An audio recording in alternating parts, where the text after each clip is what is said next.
বিসমিল্লাহির রহমানির রহিম। আলহামদুলিল্লাহ, সকল প্রশংসা আমার স্রষ্টার এবং ভক্তি জানাই আমার আদম বাবার চরণে এবং ভক্তি জানাই আমার মায়ের চরণে, বিশ্বমাতার চরণে।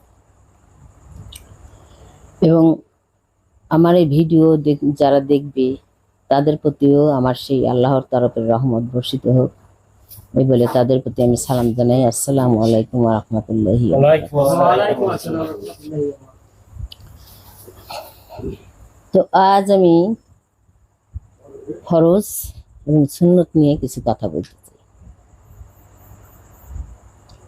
সেটা কেমন, আমরা যে কোরআন পাকের যে হুকুমতগুলো দেখি তাহাই আমরা ফরজ বলে জানি। তো সেই হুকুমতগুলো যদি আমরা আবার ওই হুকুমতের মধ্যেই আবার আর একটা হুকুমত আছে, অর্থাৎ আল্লাহ পাকের এই হুকুমত যদি আমরা কোনো ইচ্ছাকৃতভাবে বা অনিচ্ছাকৃতভাবে যদি আমরা সেটা ছেড়ে দিই তাহলে আমরা গুনাহ কবিরা, মানে ওই গুনাহ কোনো মাপের মধ্যে নাই। তো এখন এখানে সুন্নত, সেটা নবী করিম সাল্লাল্লাহু আলাইহি সাল্লাম আমাদের যেটা দেখাইছেন বা তাকে যেটা অনুসরণ করানোর ব্যাপার বুঝাই দিচ্ছেন যে কিভাবে আমাদেরকে সেটা করতে হবে, সেটা আমরা সবাই জানাগতভাবে এটাই জানি যে সে যেটা বলছে সেটাই। তো যেহেতু আমরা যদি ফরজ হিসেবে দেখি, এখানে ফরজ হিসেবে যেটা, সেটা মূলের যে মূল বসে আছে সেটা হচ্ছে আমাদের মহান আল্লাহ পাক। এবং আমাদের অন্তরে যেটা বসে আছে, আমরা যদি দেহভিত্তিক দেখি তাহলে আমাদের অন্তরে যে বসে আছে সে হচ্ছে আদম নূর, সেটা আমাদের সেই ফরজ মূলে। তো এখন বাদ বাকি যেটা সুন্নত হিসেবে আমাদেরকে দেখানো হয়েছে সেটা আমাদের কি, সেটা এই দেহর সব কিছুতে দেখানো হয়েছে। মানে নবীদের, আমাদের মুর্শিদ বাবার কাছ থেকে আমরা শুনছি নবীদের যাহা কিছু তাহাই সুন্নত আমাদের জন্য। যখন হেদায়েত আমাদেরকে দেওয়া হয় তখন এটাই আমাদেরকে বলা হয়েছিল যে ফরজ হিসেবে তোমাদের আত্মনূর এবং সুন্নত হিসেবে তোমাদের দেহে ভাণ্ডে যাহা কিছু নবুয়ত আছে তাহাই তোমাদের জন্য সুন্নাহ। কিন্তু এখানে যদি আমরা এই যে কিতাবের জ্ঞান দেখি, সেখানে আমরা দেখব যে ফরজ হচ্ছে আল্লাহর হুকুমত এবং সুন্নাহ হিসেবে নবী যাহা আমাদেরকে অনুসরণ করতে বলছে সেটাই আমাদেরকে সুন্নাহ বলা হয়েছে। তো এখন আমাদের যে নবীরা আমাদের দেহের মধ্যে আছে, তাই না? তাহলে আমাদের যে ফরজ হুকুমত দিল আল্লাহ, যেটা আমাদের মুর্শিদ বাবার তরফ থেকে আমরা জানি যে সুন্নত হলো দেহ ভাগে আর আত্মভাগে হচ্ছে ফরজ। কিন্তু এখানে দেখো যে তোমরা হাত দিয়ে চুরি করো না, হাতটা কিন্তু নবুয়ত, তাই না? হাতটা কিন্তু নবুয়ত। তাহলে এটার কর্ম যেটা সেটা কি সুন্নত হয় না ফরজ হয়? কি বলবো এখন? এটা তোমরা কি বলতে চাও? হাতটা আমাদের জন্য সুন্নত নবুয়ত, তাহলে তাহার কর্ম তোমরা হাত দিয়ে চুরি করো না, তাই না? তাহলে এটা কিন্তু ফরজ, কোরআন অনুযায়ী এটা ফরজ। কিন্তু যদি এখন এর মালিকানা হিসেবে দেখো তাহলে এটা কিন্তু দেখতেছো যে এটা সুন্নতের মালিকানায় গেছে, অর্থাৎ মোহাম্মদের তার যে সীমানার মধ্যে যারা ছিল নবুয়ত তাদের মধ্যে চলে গেছে। তাহলে এই যে ফরজ, তাকে কর্ম করতে বলল তুমি তোমার হাত দ্বারা কোনো অপকর্ম করো না। কেন বলল? ফরজ হলো কেন? সুন্নত কেন ফরজ হয়ে গেল, তাই না? সুন্নত কেন ফরজ হলো? যদি আমাদের মুর্শিদের বাণী হিসেবে আমরা দেখি, সুন্নত ফরজ হয়ে গেল কোরআনের বক্তব্য অনুযায়ী। আর মুর্শিদের বাণী অনুযায়ী এটা সুন্নত।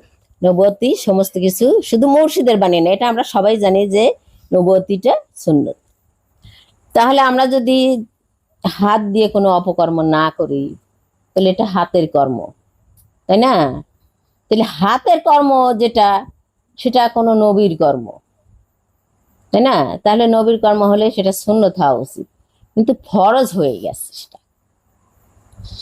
কেন ফরজ হলো? তার কারণ এটাই যে ধরো একটা গিলাসে আমি পানি রাখছি, পিপাসা মেটানোর জন্য আমার পানিটা প্রয়োজন, তাই না? তাহলে সেই পানি যেটা রয়েছে সেটা হলো ধরো আদম নূর, সেটাই ধরো গ্লাসের মধ্যে যে পানিটা, সেটাই ধরো আদম নূর, যেটার দ্বারা আমার জীবনটাকে আমি বাঁচাবো। আমরা জীবনটা যে ধরে আছি ওটাই তো আমাদের জীবন, নাকি? তো এই যে পানিটা আমরা ধরে আছি গ্লাসের মধ্যে, এই গ্লাসটা কি পানির সাথে লাগিয়ে আছে না অন্য জায়গায় আছে? লাগিয়ে আছে কিন্তু, তাই না? এখন লাগিয়ে যদি থেকে থাকে, তাহলে এখন আমরা যদি পরবর্তী জীবনে আবার এই মানব সুরত ধরে রাখতে চাই, যদি দেখো আলাদাভাবে যদি দেখো, তাইলে এই যে হাতটা যখন আমার আলাদা ছিল বা কোনো পশু পাখির মধ্যে ছিল, তখন সে নবুয়তি জাতের মধ্যে ছিল বা জীব সত্তার মধ্যে ছিল।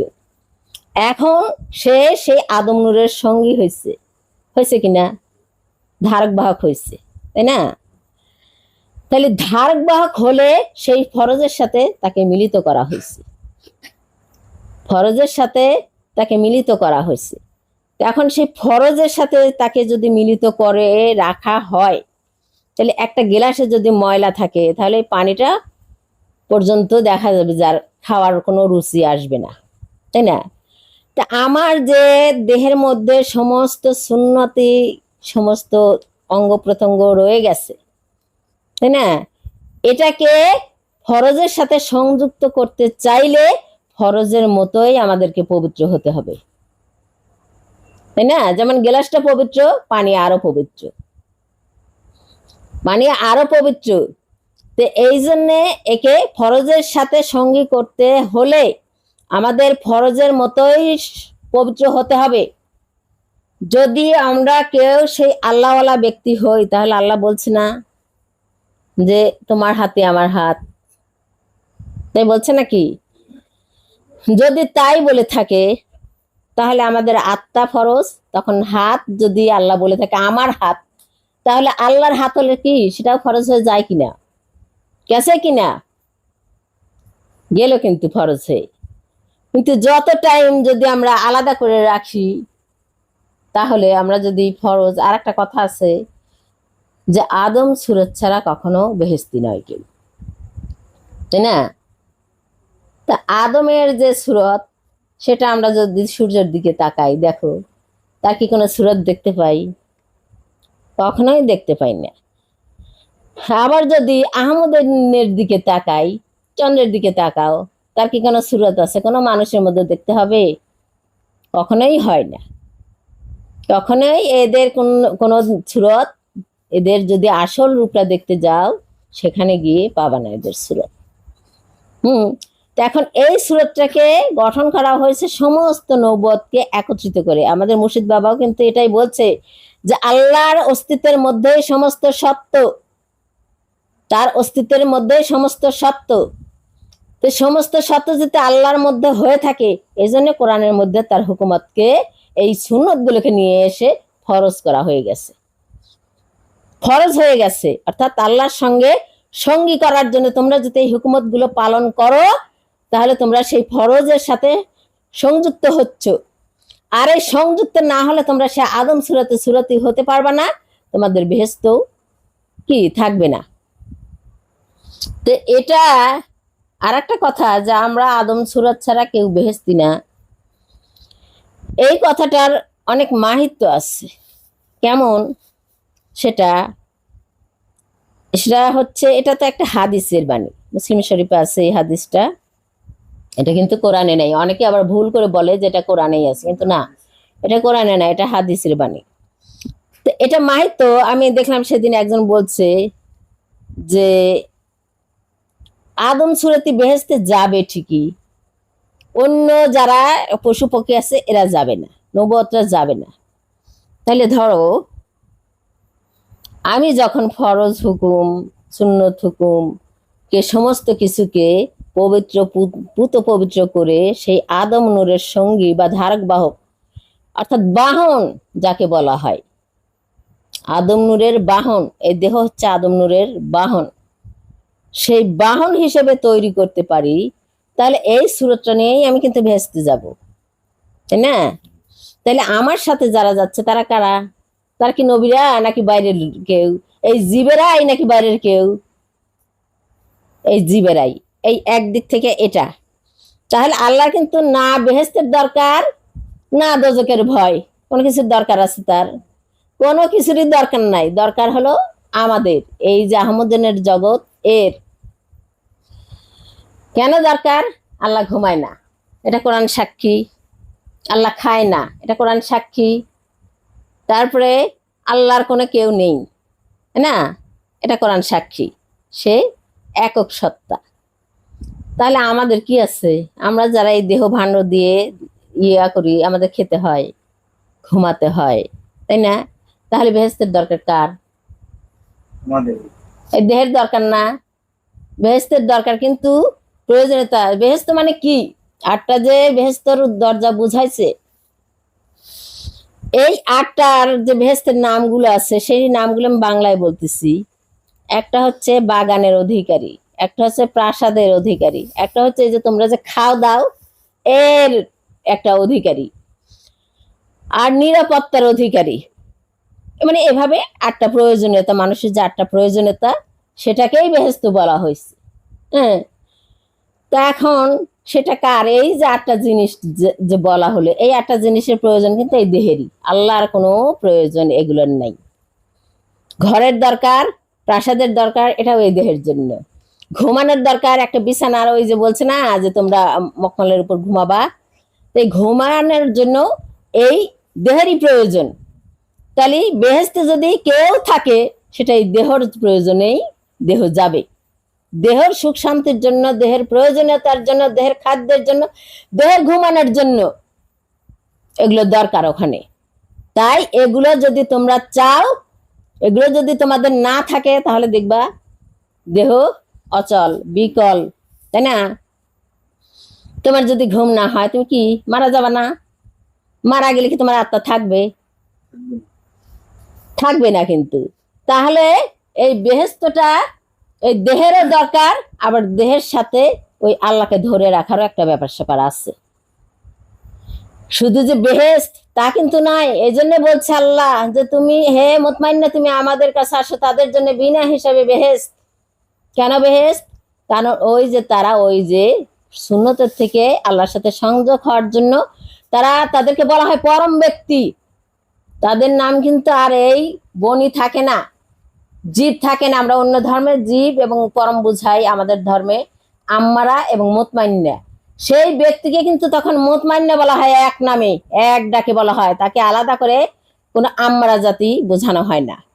সে কিন্তু এক নামে পরম হয়ে যায়। যেমন আমাদের মুর্শিদ পিতা, তাকে কি আমরা আম্মারা বলবো? আর কেউ কিন্তু আর তাকে আম্মারা বলবো না, কিন্তু সে কিন্তু আহমদিন ধরেই আছে, সাথে কিন্তু আহমদিন ধরে আছে। আহমদিন কিন্তু তার থেকে বাতিল হয় নাই।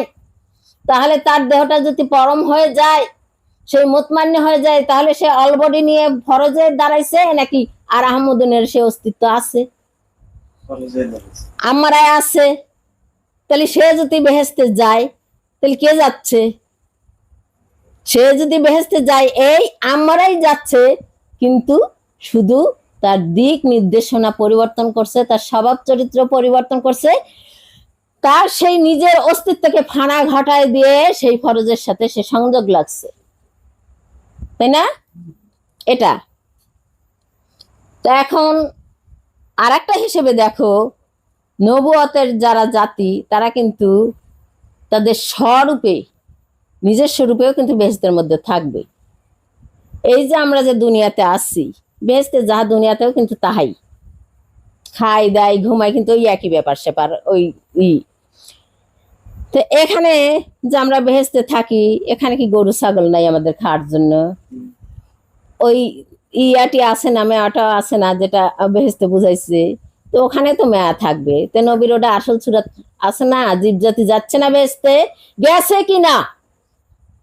তারা যদি না থাকে বেহেশতে, আমরা খাবো কি? খাবো কি আমরা? আমরা ঘুমাবো কোথায়? আমাদের এই খাটটা যদি না থাকে, এই খাটটা কি একটা ফলদার গাছ দিয়ে হয় না অফলদার গাছ দিয়ে হয়? তো অফলদার গাছ কি কোনো নবুয়ত সত্য? সেটা কিন্তু নবুয়ত সত্য নয়। তাহলে এই যে খাট মাট যে বানাইছে বেহেশতের ভিতর, কি দিয়ে বানাইছে? সেটা কি আল্লাহ ওই বলছে হয়ে যাও? এটা কখনো হয় হয়েছে কোনোখানে? তাহলে দেখো যে আল্লাহর কাছে কেউ ছোট বড় নয়। আল্লাহর কাছে কেউ ধিক্কার দেওয়ার মতো বস্তু নেই। আল্লাহর কোনো কিছু প্রয়োজন নাই, তোমাদেরই প্রয়োজন, তোমরা ধিক্কার দাও। প্রয়োজন তোমাদের, তবু তোমরা ধিক্কার একে একে অপরকে ছোট করে কথা বলো। তুমি কি বলতে পারবা যে আল্লাহর কোন কোন ইয়াকে তোমরা অস্বীকার করবা?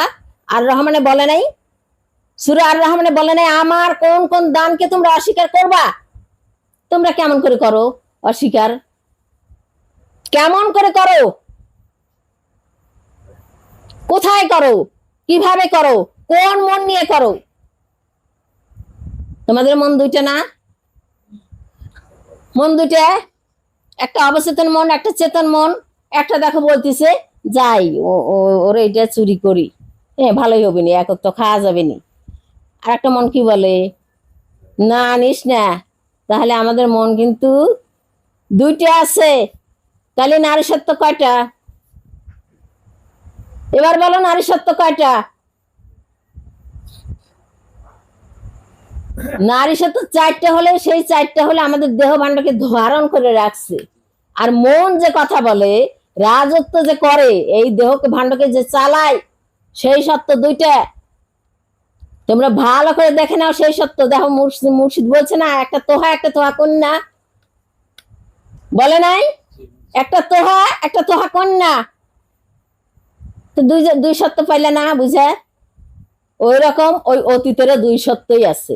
একটা দেখো মোকাররমা, একটা হাওয়া। মোকাররমা আদমের আগে সৃষ্টি, আর হাওয়া আদমের পরে সৃষ্টি। হাওয়াকে বের করা হয়েছে আদমের থেকে, যেমন আমার বাবার তরফ থেকে সমস্ত নারীকে বের করা হয়েছে, প্রত্যেকটা পুরুষ থেকে নারী জাতিকে বের করা হয়েছে। মোকাররমা কি কোনো পুরুষ দ্বারা বের হয়েছে? বের হয় নাই। এরা জাতে ভিন্ন হলে এদের কর্ম কর্ম অনেকগুলো আছে। এদের এই যে রহস্য, এর রহস্য অনেক ঘোরফেরা আছে। যেহেতু আমাদের মুর্শিদ বলছে যে মোকাররমা সেই আমাদের জননী, তাই না? তো এখানে পাঠ আছে না, আমি মা আবার কদিন পর বেটি।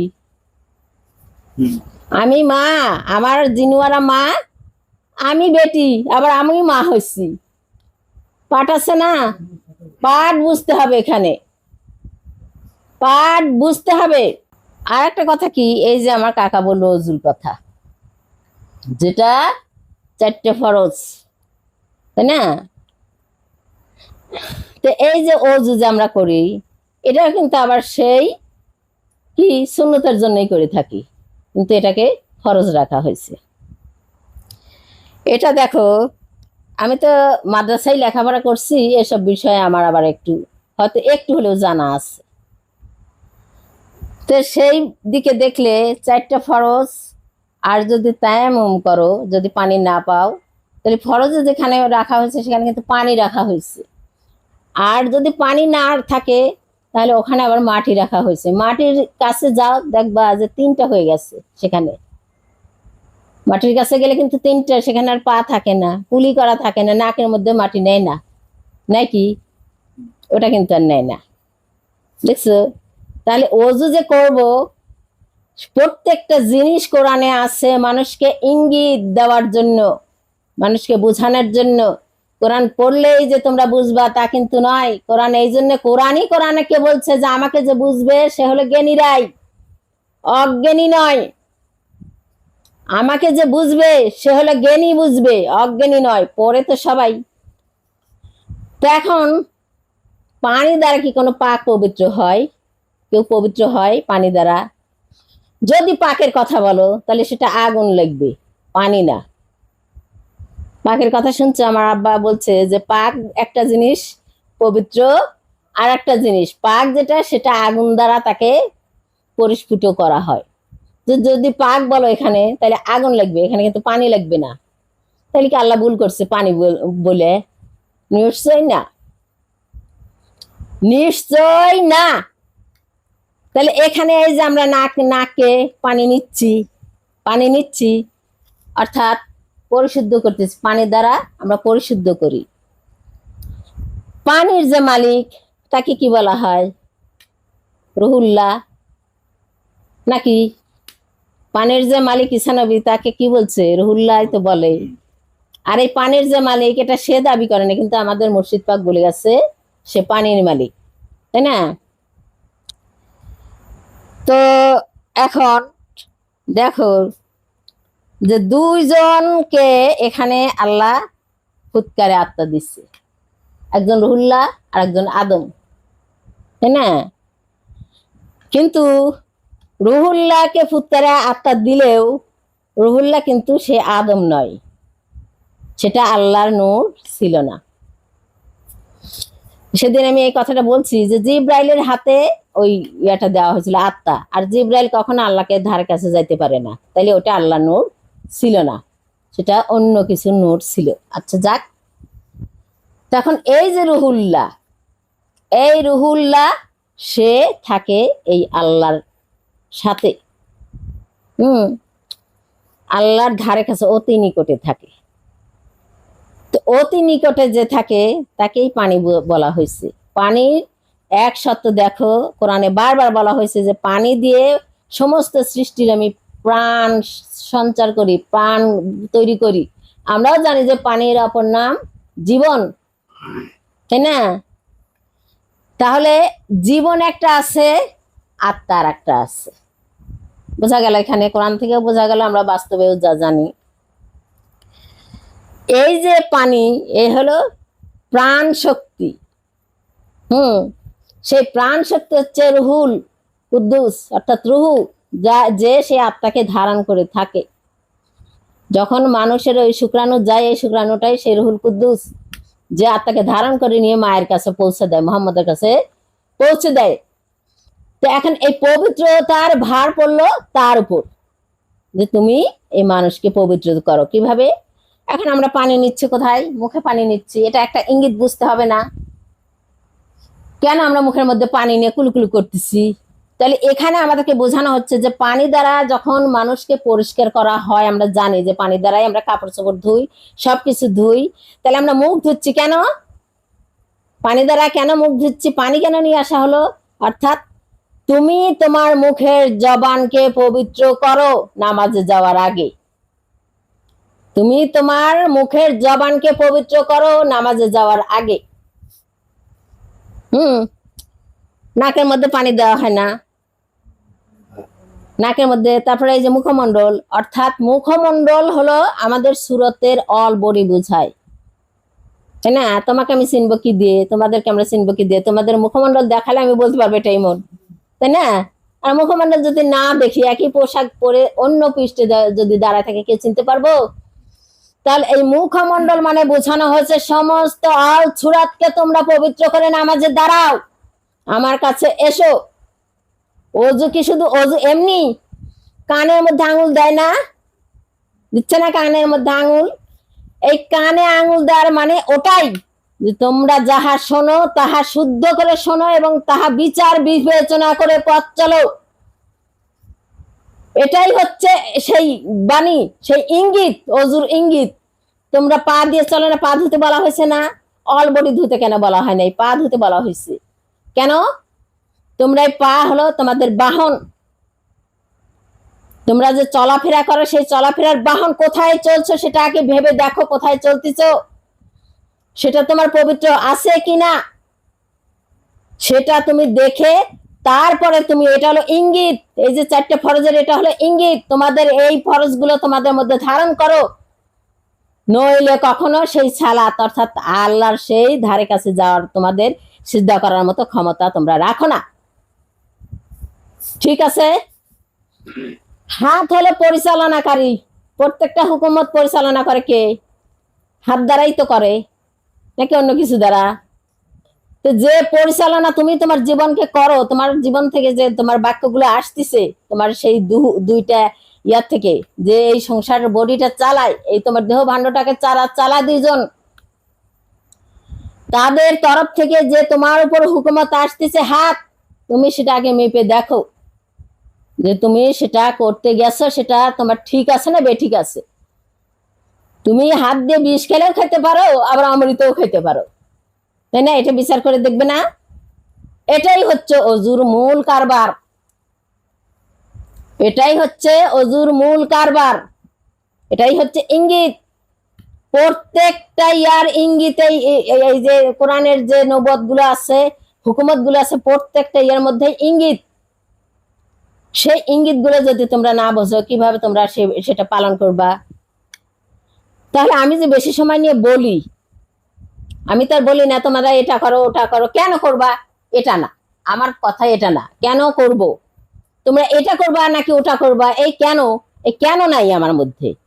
আমার মধ্যে সোজাসুজি তুমি এটা করবা, এভাবে করবা, হলে তুমি আমারটা মেনে নিয়ে করো, তোমার যদি ভালো চাও, আর না হলে না। আর কেন তুমি আহমদকে সুরাতে দেখবা না আল্লাহর সুরাতে দেখবা, এটা কেন? এর মধ্যে কোনো জানা বোঝার কিছু নাই, করার কিছু নাই, এর মধ্যে জানা বোঝার কিছু নাই। যদি আমার বলতেই হয় যে আহমদকে ধরবো, সুরাতে দেখবো না আল্লাহকে দেখবো, তাহলে সেটা আমাকে আগে বুঝাই দিতে হবে যে এটা আল্লাহ এভাবে এভাবে আছে, এই সুরাতে গেলে তোমার এই পরিস্থিতি, আর এই সুরাতে গেলে তোমার এই পরিস্থিতি। এটা যদি তোমাকে বুঝাই না দেয়, শুধু কেন দিয়ে তোমাকে বুঝাই দেই, তুমি কি বুঝবা? আজীবন গরুই থাকবা, আজীবন গরুই থাকবা, আজীবন তোমার এই জীবই থেকে যাবা, কোনোদিন তোমার বুঝে আসবে না, কোনোদিনও তোমার বুঝে আসবে না, কারোরই আসবে না। তাহলে আমাকে বুঝাই দিতে টাইম লাগবে না? আমার টাইম লাগবে না? এই যে মিরাজের কথাটা বলছে, মিরাজের কথা আমি কিছু বলি আজ। দেখো, এখানে বোরাক দেখাইছি, তাই না? বোরাক দেখায় নাই? বোরাক অর্থ হচ্ছে যানবাহন, আমরা যেটা বাহন করে চলি। তো এই বোরাকের আমি কয়েকদিন আগে একটা পোস্ট লিখছিলাম, যাচ্ছা তোমরা তো এত কোরবানি করো, তো কোরবানি যে সব কোরবানি মুরগি না, 2 পায়া না 4 পায়া কেন? কোরবানি 4 পায়া কেন? এর তাইলে একটা হাকিকত আছে নিশ্চয়ই, তাই না? তোমরা দেখো হিন্দুদের মধ্যে যাও বলি দিতে, তাও ওই 4 পায়, এখানে কিন্তু অন্য কিছু হয় না। আবার সেই বলিটা কাকে দিতে হয়? ওই যে মা কালীর সামনে। তো আমাদের মধ্যেও সেই কোরবানিটা 4 পায়। এখানে দেখো বোরাক 4 পায়া, মানে বাহন। এই বোরাক নবীকে কোথায় নিয়ে গেল? কোথায় পর্যন্ত? আকসা পর্যন্ত। বেশি দূর কিন্তু আসমানে কিন্তু বোরাক নিয়ে যায় নাই, আকসা পর্যন্ত গেছে। তো আকসাটা কি সেটা আগে বুঝতে হবে না? আকসা হলো একটা পবিত্র জায়গা, পবিত্র হওয়ার স্থান, তাই না? তাহলে এই যে 4টা বাহন বোঝানো হলো, আর সেই বোরাকের মুখের ফেসটা একটা নারী মূর্তি না, এটাই তো। তোমরা যদি আল্লাহর কাছে যেতে চাও, তাইলে এই যে নারী মূর্তি, হ্যাঁ, মোহাম্মদ কি নারী মূর্তির নাকি আদম নূর ছিল বলো তো? হ্যাঁ, নারী মূর্তি ছিল। তার দেহ যেহেতু, আমরা তার দেহ নিয়ে ধারণ করে আসি, তাহলে দেহটা যেহেতু, তাহলে তাই। আর আদম নূর সেটা আলাদা ব্যাপার। তো এখন তার যে চেহারাটা, বোরাকের যে চেহারাটা, এটা বোঝানো হলো এই কারণে যে তোমাদের যে দেহ ভাণ্ড নারী মূর্তি, সেই নারী মূর্তির মধ্যে যে 4টা বিশেষ জিনিস আছে না, বাহন, মাটি, পানি, আগুন, বাতাস, এই বাহন 4টাকে তুমি ওই আকসায় নিয়ে গেল না, পবিত্র করো। কেন পবিত্র করবা? কারণ তোমরা আল্লাহর কাছে যাচ্ছ। তো এই আল্লাহটা কোথায় থাকে? আমাদের যদি আমরা সেই দেখতে যাই, তাহলে সেই আল্লাহটা কিন্তু মাতৃগর্ভে যখন থাকে, তখন এই নবুয়তের প্রয়োজন আসছে। এই 4টে জিনিসের প্রয়োজন আছে কিনা? আর সেই নারী মূর্তি মানে তোমার দেহ ভাণ্ডকে গরণ করা হচ্ছে। নারী মূর্তি মানে তোমার দেহ ভাণ্ডকে গরণ করা হচ্ছে কি দিয়ে? এই 4টি জিনিস। আর এই 4টি জিনিসকে কি করো? তুমি পবিত্র করে নিয়ে মায়ের গর্ভে সংযোগ লাগা, আল্লাহর কাছে যাও। তখন আল্লাহর কাছে গেছে, নবী করিম সাল্লাল্লাহু আলাইহি সাল্লাম আল্লাহর সাথে কথাবার্তা হয়েছে। কি হয়েছে সেটার আর কিন্তু বর্ণনা নাই। কি কথা হয়েছে তার কোনো বর্ণনা নাই। তাহলে এখন কি করছে নবী? ওখান থেকে কি নিয়ে আসছে? নামাজ। আমাদের জন্য 5 ওয়াক্ত নামাজ নিয়ে আসছে। বা সালাত, আমরা যেটা বুঝি কোরআনিক ভাষায় সেটা সালাত, আর আমাদের ভাষায় আমরা বাংলায় বলি এটা নামাজ বলি আর কি। আমরা মা বাবার দাদা দাদির কাছ থেকে যেটা শুনছি সেটাই আর কি, কিন্তু আসল যেটা সেটা সালাত। কিন্তু এখানে দেখো, যখন নবী ওই আসমানে প্রথম ধাপে যায়, কার সাথে দেখা হয়? আদম আলাইহিস সালামের সাথে, না? তো যখন মায়ের গর্ভে প্রথম আত্মা ঢুকে, সেটা কে থাকে?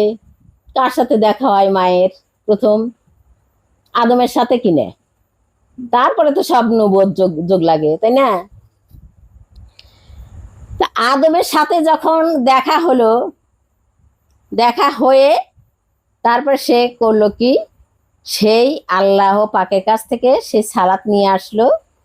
নিয়ে আসার সময় সে সমস্ত নবুয়তের সাথে তার সাক্ষাৎ হলো, সমস্ত নবীর সাথে তার সাক্ষাৎ হলো। এই যে সাক্ষাৎ, তার মানে সমস্ত নবীকে সে একে একে সংযোগ তৈরি করলো। সে কার সাথে? সেই তার দেহের সাথে, বা সেই আল্লাহকে ধারণ করার জন্য তার সাথে সে সংযোগ তৈরি করলো। তৈরি করে তারপর কি করলো? সালাদটা পড়াই দিল। সালাদটা পড়াই দিল না, যেন এগুলো কখনো হেরফের না করে, ছুটে না যায়। এই নবুয়ত গুলো কখনো যেন ছুটে না যায়। এবার দেখো যে নবী করিম সাল্লাল্লাহু আলাইহি ওয়াসাল্লাম আল্লাহকে দেখে নাই, এটাই তো বলছে যে মেরাজে গিয়ে সে দেখে নাই। দেখো তো আমরা কি কখনো আল্লাহকে দেখতে পাই? সাথেই কিন্তু রয়ে গেছি, সাথেই কিন্তু আছি। আমরা কি দেখতে পাচ্ছি আল্লাহকে? কখনোই না, কখনোই দেখি না। সেই আদম নূর আমাদের সাথেই আছে, সেই আল্লাহ নূর আমাদের সাথেই আছে, কিন্তু মোহাম্মদ দেখে না। ঠিকই আছে না? কিন্তু এই যে দেহভাণ্ড মোহাম্মদ, সে দেখে না তাকে, কিন্তু লেনদেন, তার সাথে কথার লেনদেন কিন্তু সবসময় হচ্ছে। আল্লাহ তাকে হুকুমত করতেছে, এই যে কোরআন যেমন হুকুমত করছে, সে প্রচার করছে, কথার লেনদেন কিন্তু ঠিকই হয়, দেখে না। বুঝছো? মিলছে এবার? মিলছে এবার মেরাজের কাহিনী? তো এই যে সব কাহিনী, এসব কাহিনী যদি না বোঝে, কি করে মানুষ সেখানে পৌঁছাবে? কেউ যদি বললো যে তোমরা কি মেরাজকে চিনো, এটা বলেই ক্ষান্ত, তাহলে চিনবে কি করে? সে তো চিনে না বলেই তো আমার কাছে আসছে, চিনে না বলেই তো আমার কাছে আসছে। মানা না মানা সে হলো পরের বাণী, পরের কথা। তো আমাকে তো বোঝানোর দরকার। ক্লাসে ছাত্র গেছে, সে তো শিক্ষার জন্য। এখন ক্লাসে তার টিচার তাকে অল বয়ান করে দিল, একটা অঙ্ক দিয়ে দেখা গেল যে অর্ধেক বলছে আর অর্ধেক বলে নাই। সে কি অঙ্কটা বুঝবে? কখন সেই ছাত্র পাকাপোক্ত একজন ছাত্র শিক্ষিত হবে? কখনো হবে না। তাহলে শিক্ষায় যদি দিতে হয়, তাহলে অলটুকুই দিতে হবে, সব ব্যাখ্যা করে তাকে বুঝাই দিতে হবে। মানা না মানা সে ছাত্রের ব্যাপার, সে সেটাকে রপ্ত করবে কি না করবে, নিজের মধ্যে ধারণ করবে কি না করবে, সেটা তার নিজস্ব ব্যাপার। কিন্তু টিচারের দায়িত্ব তাকে সম্পূর্ণই বুঝা দেওয়ার। নাকি অর্ধেক বুঝাবে আর অর্ধেক বুঝাবে না? তো আমরা যারা এখানে আছি, আমরা যারা সে আদম নূরের ভক্তবৃন্দ, আমরা যারা সেই আল্লাহকে পেতে চাই বা নিজের মুক্তি, এরা যদি স্বার্থ নিয়ে কোনো আল্লাহর সাথে লেনদেন করে, কখনো আল্লাহ তার হবে না। কেমন? আমাদের যখন বলা হয়েছে, আমাদের এখনো যদি জিজ্ঞেস করা হয় তোমরা কেন এখানে আসছো, আমরা প্রত্যেকেই বলবো কি মুক্তির জন্য আসছি, তাই না? তাহলে এটা কি স্বার্থ লুকায়িত আছে কিনা? যে আল্লাহ তোমাকে না চাইতে সবকিছু দিতে পারে, সেই আল্লাহর সাথে যদি তুমি বিনা স্বার্থে প্রেম করো, সে আল্লাহ তোমাকে এই দেহের ভাণ্ডার গড়ানোর জন্য বুদ্ধি দেবে না? তুমি কেন বলবা যে আল্লাহ তোমার কাছে আমি মুক্তি চাই? আমি কোনো মুক্তি চাই না আল্লাহ, আমি তোমাকে চাই, তোমার ভালোবাসা চাই, তোমার খুশি চাই, তোমার রাজি খুশি চাই। এটা নিয়ে প্রেম দিয়ে ভালোবাসা দিয়ে তাকে জয় করো, দেখবা সে তোমাকে এমনি এসে সবকিছু দিয়ে দিবে। সে কি দেয় নাই? তুমি আসার আগে তোমার মায়ের বুকে দুধ দেয় নাই তুমি খেতে পারবে না বলে? তাহলে তার কাছে কিসের মুক্তি চাও? তুমি কেন ব্যস্ত চাই? কিসের ব্যস্ত আমার দরকার যদি আমার আল্লাহ আমার সাথে যদি না থাকে? আমাকে সারা রাজ্য দিয়ে রাখুক, সমস্ত কিছু দিয়ে রাখুক, আমার কোনো সন্তান নাই, আমার কোনো মা নাই, বাবা নাই, আমার স্বামী নাই, কেউ নাই, দেখো তো তোমার ভালো লাগে কিনা? লাগবে ভালো? কখনোই ভালো লাগবে না। তাহলে তোমরা সেই আল্লাহকে মুক্তির জন্য ডাকো কেন? তার সাথে এত প্রশ্ন কিসের? তাকে ভালোবাসা দিয়ে ডাকো, সেই তোমার প্রশ্নের সমস্ত উত্তর দিয়ে দেবে। তাকে প্রেম দিয়ে ভক্তি দিয়ে ডাকো। তুমি যদি অন্তরের মধ্যে বলো যে আমার বয়সটা শেষ হয়ে গেছে, এখন আর কয়দিনই বা বাঁচবো, এখন আল্লাহর নামাজ কালাম পড়ি, ইবাদত করি, কেন? কারণ আমার যে কবরে গেলে ভয়, কবরে গেলে আমাকে কি করবে, আমার অস্তিত্ব তো থাকবে না, মাংস টাংস পচাই গোলায় ফেলবে, এই ভয়ে তুমি নামাজ পড়তেছো, আল্লাহকে ডাকতেছো, এই ভয়ে। আল্লাহ বলতেছে যে দেখছো, আমি ওকে না আসতে সব দিতে পারলাম, আর ওর কবর থেকে বাঁচাতে পারবো না? ওকে আমি না আসতে সব দিলাম, আর কবর থেকে আমি বাঁচাতে পারবো না? এই দাবি নিয়ে আসছে, এত ছোট দাবি, এত স্বার্থপর লোক। এরা কখনো আল্লাহর ভক্ত বা আল্লাহর প্রেমিক হতেই পারে না। যারা বেহেশতের লোভে আল্লাহকে ডাকে, এরা কখনো আল্লাহর ভক্ত হতেই পারে না, আল্লাহর প্রেমিক হতে পারে না। প্রেম, তোমরা সারা পৃথিবীর মানুষের সাথে যদি প্রেম করো, দেখবা রাজার ছেলে একজন ফকিন্নির জন্য সমস্ত কিছু ত্যাগ করতে পারে, তো তোমরা আল্লাহর জন্য ত্যাগ করতে পারো না? কে দেখো তো এমন একটা লোক, দেখো কোন নবীকে দেখো যে সব ত্যাগ করার ত্যাগ না করে আল্লাহকে পাইছে? একটা একটা নবীকে দেখাও, একটা সেই আল্লাহ ব্যক্তিকে দেখাও, একজন এই আদম নূরকে দেখাও যে সে ত্যাগ না করে সেই আল্লাহকে পাইছে। আর তোমরা সব ভোগ করে আল্লাহকে পেতে চাও। কোন আইনে? কিভাবে পাবা? কোন আইনে এটা নাই। তোমরা সমস্ত মানুষের সমস্ত সেই আগের সেই সমস্ত সব লোকেদের দেখো, মহামানবদের দেখো, তাদের জীবনীটা দেখো, তারা সব ত্যাগ করার ফলে তবেই আল্লাহ তাদের হয়েছে। কিছু না কিছু যেভাবে যে যতটুকু ত্যাগ করছে তার বিনিময়ে যতটুকু সেটুকুই সে পাইছে। আল্লাহ কোন রূপে নাই? কোথায় নাই? কোন রূপে নাই?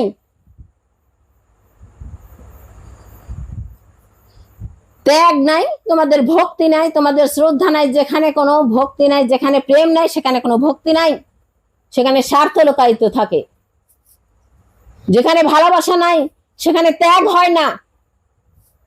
বিয়ে করে বউ নিয়ে এসে মা বাবার পছন্দ, দেখবে ত্যাগ নাই সেখানে।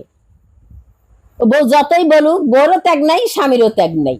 আর একজন এমনি এমনি নিজে থেকে নিজে পছন্দ করে ভালোবাসা, দেখবা তোমার সংসার মা বাপ এত আপন, তাও যদি বলে যে বাবা আমি এই মেয়েটাকে পছন্দ করছি, তুই ওইটা সারে কোর থেকে দেখ কত সুন্দর, মেনে নিবে? কখনো মেনে নিবে না। তা আমার আল্লাহ আমার সমস্ত কিছু আমি তার জন্য বিলায় দিব। কেন দিব? যদি আমার ভালোবাসা থাকে। আর যদি আমার ভালোবাসা না থাকে, আমি জীবনেও সংসারে ত্যাগ করতে পারবো না, কোনোদিন ওই আল্লাহর ওই রশি ধরতে পারবো না। আল্লাহর রশি কাকে বলে? আল্লাহর রশি কাকে বলে? প্রেমটাই আল্লাহর রশি। ওই প্রেম না থাকলে ভক্তি আসবে না, সাধন আসবে না, সাধনে মন জাগবে না। তোমরা নিজের প্রেম দিয়ে দেখো, যদি কোনো মেয়েকে ভালোবাসো বা কোনো মেয়ে যদি কোনো ছেলেকে ভালোবাসে, তার ঘুমেও তাকে মনে করতে হয় না, একলাই মনে আসে। তার খাইতে বসেও কোনো কিছু মনে করতে হয় না, একলাই মনে আসে, ঠিক না? তো আল্লাহর সাথে যদি সেই প্রেমটা থাকে, তোমার মনে করতে হবে না, মনে মনে নিজেকে বানায় তৈরি করে মনে করতে হবে না, ইচ্ছা করে মনে করতে হবে না, অনিচ্ছা সত্ত্বেও তোমার মনে থাকবে সে সব সময়।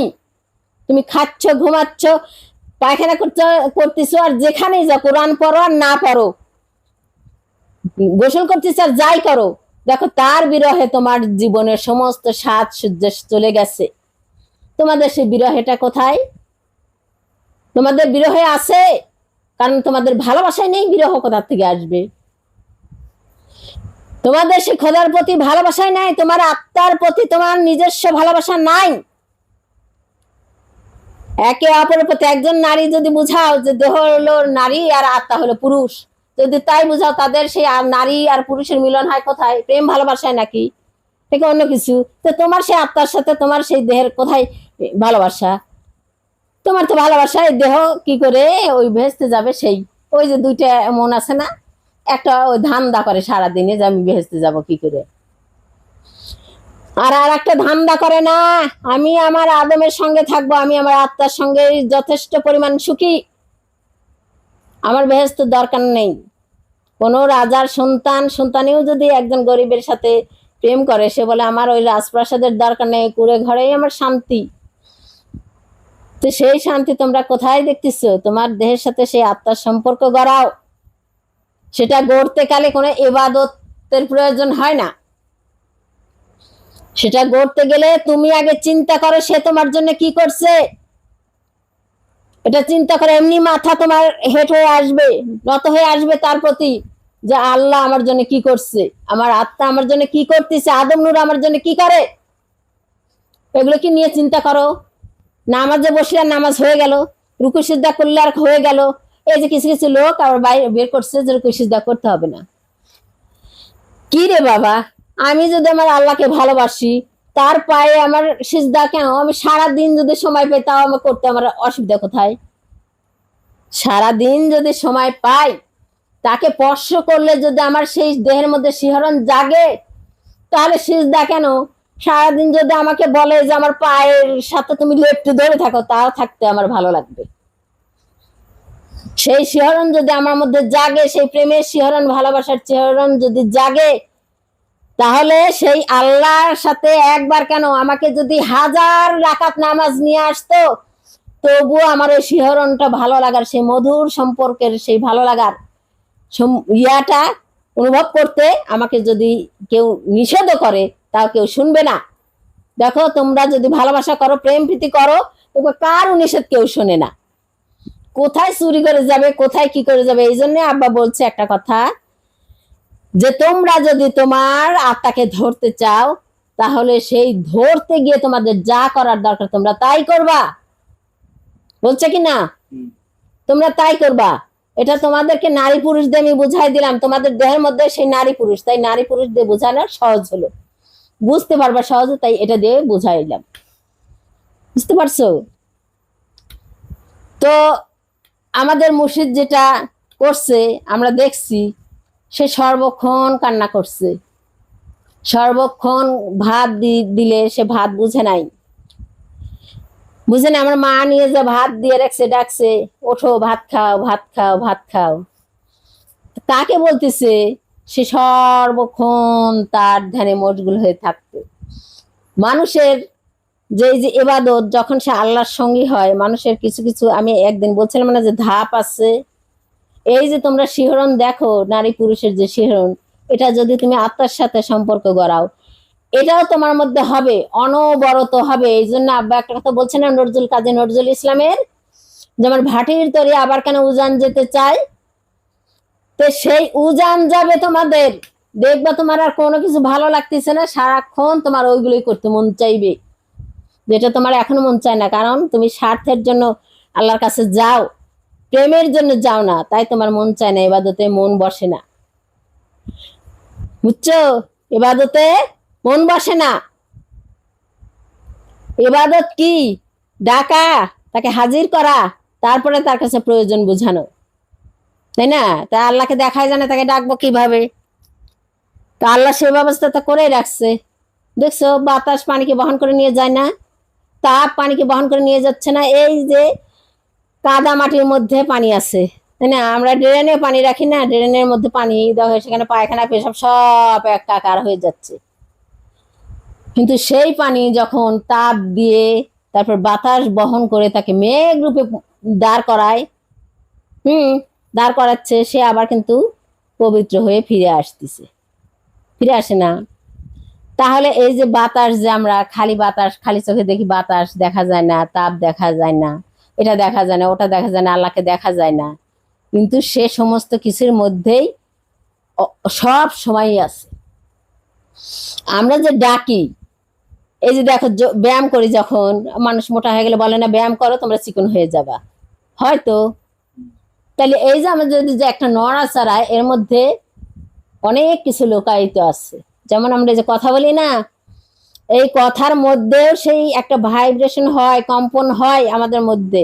সেই কম্পনের মাধ্যমে তোমার মধ্যে দেখো তুমি শুনতে পাচ্ছ, আমাকে শুনতে পাচ্ছে, এবং আমি নিজেও বুঝতে পারতেছি। তো সেই ভাইব্রেশনের মাধ্যমে যখন এই মনের মধ্যে সেই ভাইব্রেশন শুরু হয়, আল্লাহকে পাওয়ার চেতনা জাগানোর, তখন আল্লাহ জাগ্রত হয়, সে বড় হতে থাকে, তার সেই চেতনা শক্তি সমস্ত অল বডির মধ্যে পৌঁছাতে থাকে। তো এগুলো তুমি ডাকো, তুমি ডাকোই না তাকে মনোযোগ দিয়ে। এই জন্যে কিন্তু এই যে এখন মানুষ বলবে যে আল্লাহকে কেন আল্লাহ আল্লাহ জিকির করতে হবে, কেন এই যে হিন্দুরা এই যে ওই ওই মানে নমঃ শিবা বা ওম ওম বলে ডাকে। এটা ডাকলে যদি কোনো কিছু নাই হয়, ওই যে একটা ভাইব্রেশন হয়, যেমন তোমরা শুনতেছো আমার কথা, ঠিক এই ভাইব্রেশনের কারণেই সেই আল্লাহর কানে গিয়ে পৌঁছায় এই কথাগুলো। সে যেখানে থাকে তার সিংহাসনটা নড়তে থাকে। দেখবা যখন জিকির করে তখন দেখবা অল বডি নড়তেছে, এবং তার সাথে হাড়ও নড়তেছে। তুমি ঘুমায় থাকবা, দেখবা অনেক দিন যখন জিকির করতে করতে তুমি অভ্যস্ত হয়ে যাবা, তখন দেখবা যে তুমি ঘুমায় আসো, ওখানে নড়াচড়া করতেই আছে, ওখানে নড়াচড়া করতেই আছে। এগুলো বাস্তব, যে করছে সেই জানে, এগুলো বাস্তব, যে করছে সেই জানে। তো এগুলো করতে হবে তোমাদের। সেই সাধন ভক্তি, তোমরা রাত জাগতে পারো না, এটা কি কেমন কথা? রাত জাগতে পারো না, এটা কেমন কথা? জাগতে তো হবে, তার জন্য তোমরা জাগো না প্রেমিকার জন্য। কোন ভোরে গিয়ে তার সাথে কোথায় দেখা করতে হবে, লুকায়িত ভাবে রাতে মোবাইলে কিভাবে কথা কব, তার সাথে কথা কওয়ার জন্য যদি সারা রাত মোবাইল নিয়ে বসে থাকতে পারো তার অপেক্ষায়, তো আল্লাহর জন্য বসে থাকতে পারো না? এটা কোন ধরনের তোমাদের সেই প্রেম প্রীতি? তার মানে তোমাদের সেই প্রেম প্রীতি, তোমাদের সেই প্রভু ভক্তি নেই, প্রভুর প্রতি নেই। তাই তোমরা এই যে এখনো সংসারের মধ্যে, আমি যে বলছি যে তোমরা সংসার ত্যাগ করো, এটা না, সংসারের মধ্যে থেকেও তোমাদের সেটা জাগ্রত থাকা উচিত, যদি প্রেম থাকে তোমাদের মধ্যে। সেটা হচ্ছে যে আমাদের মুর্শিদ না যা বুঝতে পারছে, যেমন আদম নূরকে মানে আদমকে শ্রেষ্ঠ বানানোর সবাই জ্ঞানী তো ওখানে মোকারম ছিল, কিন্তু তারপরে আদমকে সে করছিল, শ্রেষ্ঠ উপাধি দিছিল, তাকে সেজদা করতে বলছিল। সবাই বলছিল যে ও হলো মূর্খ, ওকে কেন এটা করতেছে। তো এখানে আল্লাহ বলছে আমি যা বুঝি তোমরা তা বোঝো না। তা আমাদের মুর্শিদ যা বলছে আমরা কিন্তু তা বুঝি না, তাই না? তো সেটা আমি যেটা আমার জ্ঞান দ্বারা আমি ওই ধার্মিক ব্যাপারে না, বাহ্যিক ব্যাপারে যেটা, সেটা হলো এই জায়গা যদি অন্য কাউকে বলা হয় যে তোমরা কেউ এসে এর দায়িত্ব নাও, পারবে নিতে? কারণ এই বাড়িতে সে থাকতে পারবে না, কে কখন মুরিদানরা আসতেছে, হিদায়তীরা আসতেছে, তার সেবা যত্ন করা, এতগুলো সব বিবেক বিবেচনা করে আব্বা ওর উপর দায়িত্বটা দিচ্ছে। তারা আরো দুটো সন্তান আছে না, তাদেরও তো দিতে পারতো, কেন দেয়নি? জানে যে এই দায়িত্ব তারা রক্ষা করতে পারবে না। শুধু যে ওকে হেদায়েতের ভার তা না, সে জানে যে আমি থাকবো না, তাইলে তো এটা তো কাউকে দিতে হবে। তো সে কালেমাটা তো তারই রয়ে গেছে, নাকি জাহানের নামে কালেমা হয়েছে, তো তার নামে তো কালেমা রয়ে গেছে, শুধু মুখের ইয়াটা আলাদা। এখানে আর একটা কথা, সেটা হলো তোমরা দেখো যে জাহান সরাসরি তার আত্মা কাটা ইয়া, তাই না? আত্মার থেকে আসা নূর সরাসরি, এখানেও একটা পাওয়ার আছে ওর। এখন যে মানে না, সে তার আত্মাকে নষ্ট করে হারাই ফেলছে, তার ইয়াকে নষ্ট করে ফেলছে, সেটা তার ব্যক্তিগত ব্যাপার। আমার ভাই বোনকে নিয়ে হয়তো আর কেউ বলতে পারে যে তারা তো হলো না, তখন যে হয়েছে, হতে চায়, তাই না? যে হতে চায়, চাচ্ছে তো সে।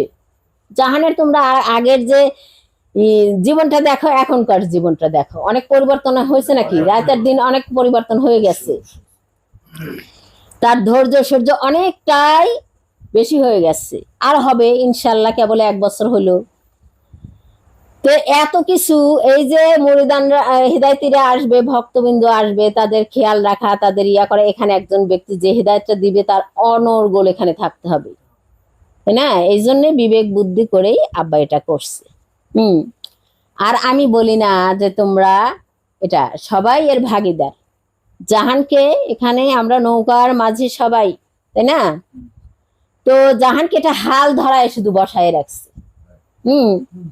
জাহান দিক নির্দেশনা দিচ্ছে, আর আমরা যারা পোতাজিয়া গ্রামে বা আশেপাশে যারা আছি, বা যারা এই জাহানের সঙ্গ দিচ্ছি সাথে থেকে থেকে, তারা হলো ওই যে আমরা কি দেখি, ও ঘোষবাড়ি আগে ভাই যেত না, সেটা আমি দেখছি, ও অন্য ভাই যে দেখিনি, কিন্তু আমাদের বাড়ির সামনে এই জন্য দেখছি ওটা।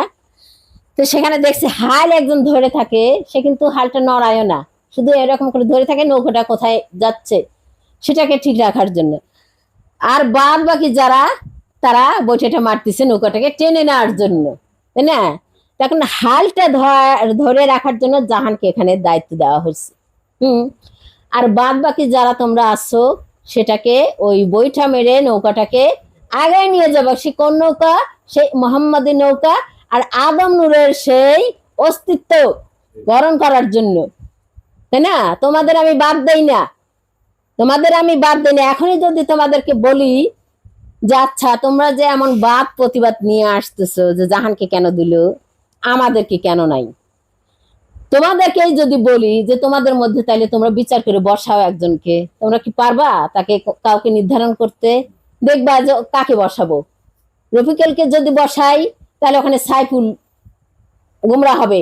ওখানে যদি আমি সাইফুলকে বসাই, তাহলে রফিকুল গুমরা হবে। ওখানে যদি আমি অলিউল্লাহকে বসাই, তাহলে আরেকজন গুমরা হবে, নাসির গুমরা হবে, মনসুর গুমরা হবে, হবে না? বলবে কি আমরা সবাই জ্ঞানী, ওকে কেন আমি কেন আমি পারি না? তাহলে এখানে কিন্তু জাহানের উপর সেই আঙুলটা কেউ তুলতে পারতেছে না, বুঝছো? এখানে কিন্তু সেই আঙুলটা কেউ তুলতে পারতেছে না। এত দিক বিবেক বিবেচনা করেই আমার আব্বা এটা করছে।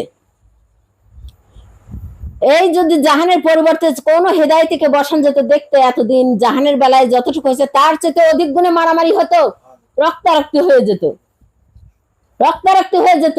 দেখতা বলতো কি আমি জ্ঞানী না, ও কি ওর চাইতে কি আমি, আসো আমরা বাহাস করি, দেখি তো কে পারে আর কে পারে না।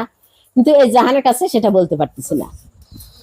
তো তোমরা, আমি বলি যে জাহানকে আমার বাবা আদম নূর বাবা তাকে মনোনীত করছে, আমরা তার ভক্তবৃন্দ, আমাদেরও সেই মনের উপর মন রেখে আমাদের মেনে নেওয়া উচিত।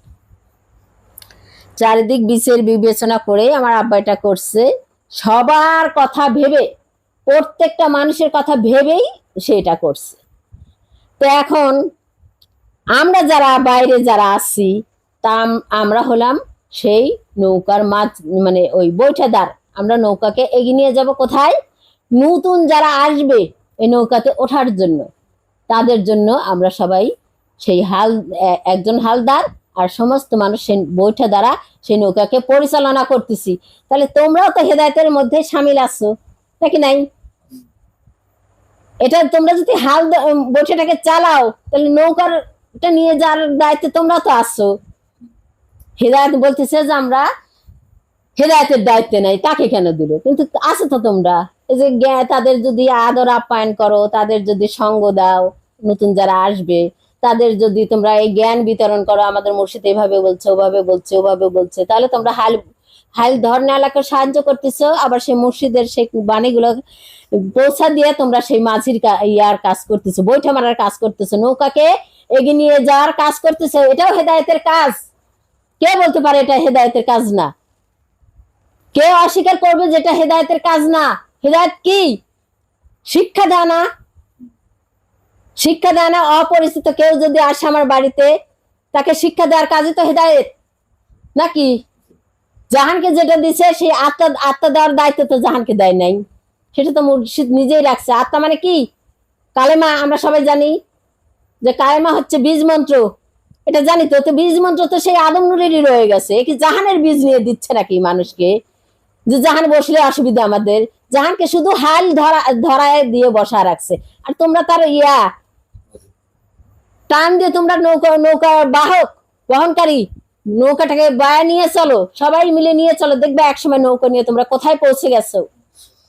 তোমরাই সেই পৃথিবীর যখন নবী করিম সাল্লাল্লাহু আলাইহি সাল্লামের সময় যারা তার সাথে ছিল তাদের নাম আজ রয়ে গেছে, তোমরা সে অমর ব্যক্তি। তোমাদের জীবন রচনা হবে ইতিহাসের পাতায় পাতায়। তোমরা যেমন কর্ম করবা তেমনই রচনা হবে। সেটা বিবেক বিবেচনা করে তোমরা হিংসা করবা না বিদ্বেষ করবা না কি করবা, হুজুরকে মানবা কি মানবা না, তার হুকুমত মানবা কি মানবা না, এটা বিবেক বিবেচনা করে নিয়ে তারপর করো। এমন না হয়, আমি চাই না যে আমার ভাই বোনের মধ্যে সেই আবু জেহেলের মতো এরকম নিন্দনীয় কেউ না হয়, বুঝছো? আমি এমন চাই না যে এটা আমার খালি নিজের 5 ভাই বোন তা নাই, তাদের মধ্যেও যদি কেউ অমান্যকারী হয় সেও ওই আবু জেহেলের মধ্যেই পড়বে। আমি বলি না যে সে আমার ভাই।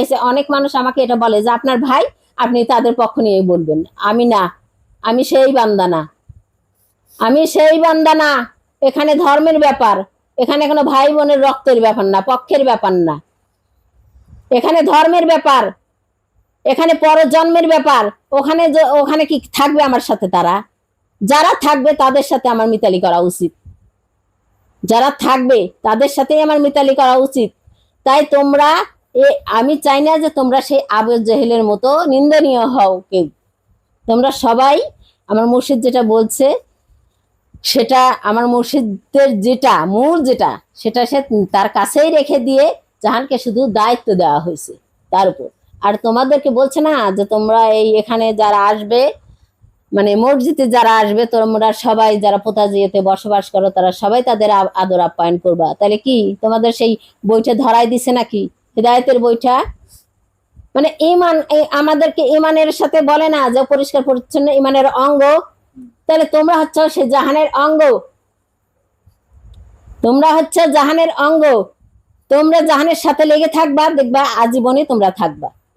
এখন পরবর্তীতে সব সময় থাকবা। তোমরা কেন জাহানকে ঘৃণা করো? জাহানকে ঘৃণা করা মানে মুর্শিদের কথাকে অবমাননা করা। তোমরা কি পারবা? তোমাকে যদি বলা হয়, যে ঘৃণা করে তাকে যদি বলা হয় তুমি এখানে এসে তুমি থাকো, তোমার সংসার টংসার ত্যাগ করে দিয়ে এসে এখানে থাকো, তুমি এগুলো করো, দায়িত্ব নিতে পারবে না। দেখবা সে তখন পালাইছে, পালাই বাঁচবে। কিন্তু এই বুঝটা আমার মনে হয় তাদের মধ্যে এখনো আসে নাই, তাই তারা এইরকম এড়েতেড়ে কথা বলতেছে। তাই আমি বারবার অনুরোধ করি, আমরা যদি কোনো অপরাধ করে থাকি তাহলে সেটা আমরা সবাই ক্ষমা চাই আমার আল্লাহর কাছে, এবং কোনো মানুষের কাছে যদি করে থাকি তাদের কাছেও ক্ষমা চাই। কথার মধ্যে, চাল চলনের মধ্যে যদি ভুল বশত কিছু বলে ফেলি, হ্যাঁ মানুষ তো হয়ে থাকতেই পারে না, তো হলে পরে সেটা আমাদেরকে ক্ষমা করে দেওয়া হোক। ক্ষমা করে দিয়ে আমরা যেটা মুর্শিদ যেটা আমাদের বলছে আমরা সেটার উপর প্রতিষ্ঠিতবান হই সবাই।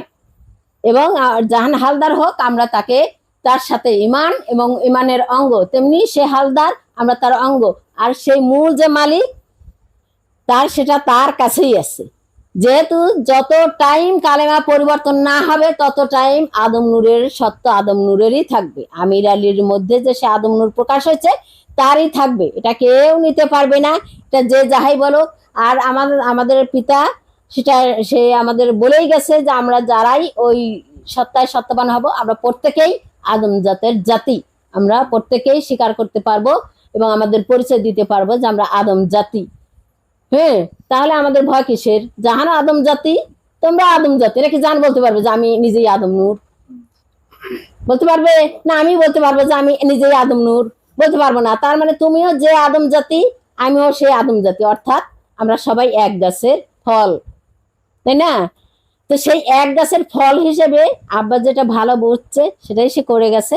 তোমরা সেই ফল হিসেবে, একই জাতি হিসেবে আমরা সবাই আমাদের দায়িত্ব এই নৌকাটাকে বেয়ে নিয়ে যাওয়ার, মূল গন্তব্যস্থলে আমাদের সেখানে পৌঁছানোর দরকার। এজন্য আমরা সমস্ত মানুষ যারা এখানে আসি, ভক্তবৃন্দ কিংবা আরো যারা আসতে চাই, তাদের সবাই আমরা হাতে হাত মিলাইয়ে সবাই আমরা এই হেদায়েতের কর্মকাণ্ড করি। যেহেতু আমার বাবা আমাদের মধ্যে নেই, এজন্য দায়িত্বটা আমাদের সবার উপর আসছে নতুনত্বকে বরণ করার জন্য। নতুন যারা আসবে তারা যদি আমাদের এরকম দেখে আসবে না, এজন্য তাদের সেই নতুনত্ব বরণ করার জন্য আমরা সবাই হাতে হাত মিলাই কাজ করি। ইনশাল্লাহ আমাদের নৌকা গন্তব্যে পৌঁছে যাবে। এই বলে আমি আমার বক্তব্য এখানে রাখতেছি।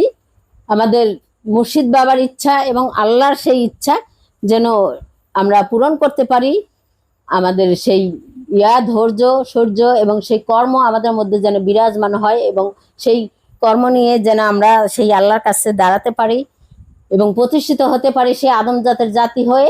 এই বলে আমি আমার বক্তব্য এখানে রাখতেছি। সবার প্রতি আমার সালাম। আসসালামু আলাইকুম ওয়া রাহমাতুল্লাহি ওয়া বারাকাতুহু।